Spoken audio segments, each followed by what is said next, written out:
తరగతి పాస్ అవ్వాలంటే ఏం చేయాలి? రోజు బడికి పోవాలి. అక్కడ 6 విషయాలు ఉంటాయి. ఆంగ్లము, తెలుగు, హిందీ, సామాన్య శాస్త్రం, సాంఘిక శాస్త్రం, English, Hindi, Telugu, maths, science, social.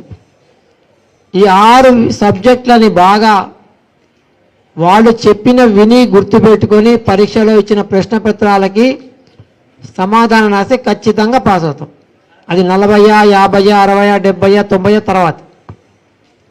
అట్లాగే ఈ యొక్క మానవ జన్మ లభించిన తర్వాత మరి తర్వాత మనం ఎక్కువ మార్కులు రావాలంటే ఏం చేయాలి? ఇప్పటికే మార్కులు తెచ్చుకున్నాం. మనం ఎన్ని తెచ్చుకున్నామంటే 40 కంటే ఎక్కువ వచ్చినాయి మనందరికీ.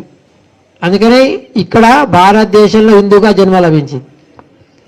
మరి దీని తర్వాత వచ్చే జన్మలు ఎక్కువ మార్కులు రావాలా, తక్కువ మార్కులు రావాలా? మన చేతుల్లో.